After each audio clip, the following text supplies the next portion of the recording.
Halo teman-teman, perkenalkan nama saya Lewis Mardina Simanjuntak dengan NIM 42033331013.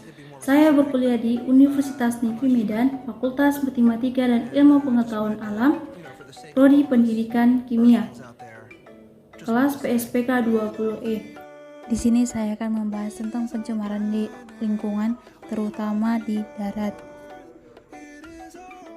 Pencemaran lingkungan adalah suatu kejadian yang terjadi karena perubahan kondisi tata lingkungan, baik itu dari tanah, udara, dan air, yang tidak menguntungkan atau merusak dan merugikan kehidupan manusia, binatang, dan tumbuhan yang disebabkan oleh kehadiran benda-benda asing seperti sampah, limbah, minyak, logam berbahaya, dan sebagainya. Hal yang satunya perbuatan manusia, sehingga mengakibatkan lingkungan tidak berfungsi seperti semula. Salah satunya adalah sampah. Sampah adalah suatu benda atau bahan yang tidak digunakan oleh manusia sehingga dibuang. Stigma masyarakat terhadap sampah adalah semua sampah itu menjijikan, kotor, dan lain-lainnya sehingga harus dibakar atau dibuang sebagaimana mestinya. Permasalahan sampah meliputi 3 bagian, yaitu bagian hilir, di mana bagian hilir merupakan pembuangan sampah yang terus meningkat. Yang kedua ada bagian hulu, berupa kurang optimalnya sistem yang diterapkan pada pemrosesan akhir, dan sebagian masyarakat menganggap membakar sampah merupakan bagian dari pengolahan sampah, akan tetapi hal itu bisa menyebabkan pencemaran bagi lingkungan yang mengganggu kesehatan.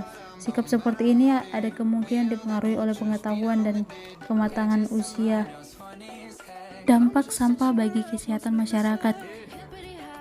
Lokasi dan pengolahan sampah yang kurang memadai atau pembuangan sampah yang tidak terkontrol merupakan tempat yang cocok bagi beberapa organisme dan menarik bagi beberapa binatang seperti lalat, kecoa, dan tikus yang dapat menimbulkan penyakit. Potensi bahaya kesehatan yang dapat ditimbulkan sampah adalah sebagai berikut.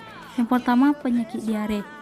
Kolera, tifus menyebar dengan cepat karena virus yang berasal dari sampah dengan pengelolaan tidak tepat dapat bercampur dengan air minum.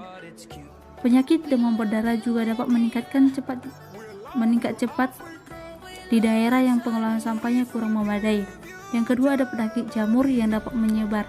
Yang ketiga ada penyakit yang menyebar melalui rantai makanan. Salah satunya adalah penyakit yang dijangkit oleh cacing pita.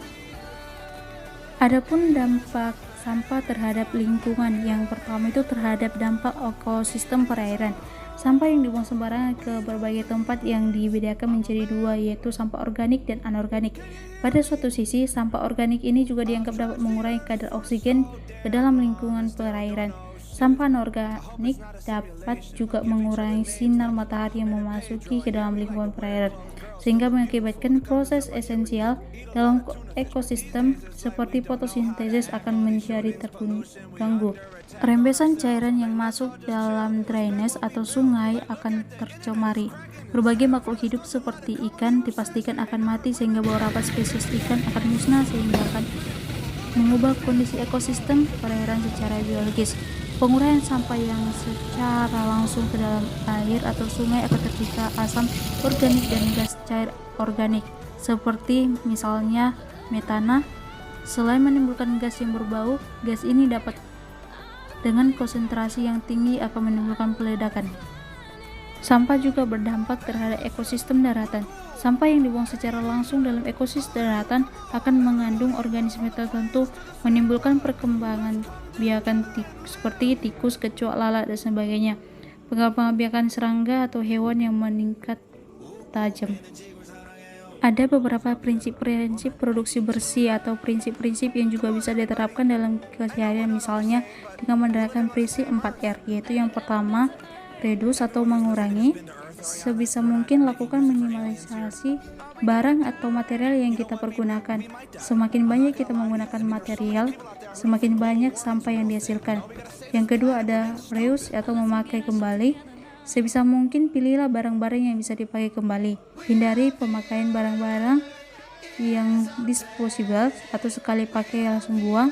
Hal ini dapat memperpanjang waktu pemakaian barang sebelum ia menjadi sampah. Yang ketiga ada recycle atau mendaur ulang. Sebisa mungkin barang-barang yang sudah tidak berguna lagi bisa didaur ulang. Tidak semua barang bisa didaur ulang, namun saat ini sudah banyak industri non-formal dan industri rumah tangga yang memanfaatkan sampah menjadi barang lain. Yang keempat ada replace atau mengganti. Teliti barang yang kita pakai sehari-hari, gantilah barang-barang yang hanya bisa dipakai sekali dengan barang yang lebih tahan lama. Juga telitilah agar kita hanya memakai barang-barang yang lebih ramah lingkungan. Misalnya ganti kantong plastik kresek dengan keranjang bila berbelanja, dan jangan menggunakan styrofoam karena kedua bahan ini tidak dapat degradasi secara alami.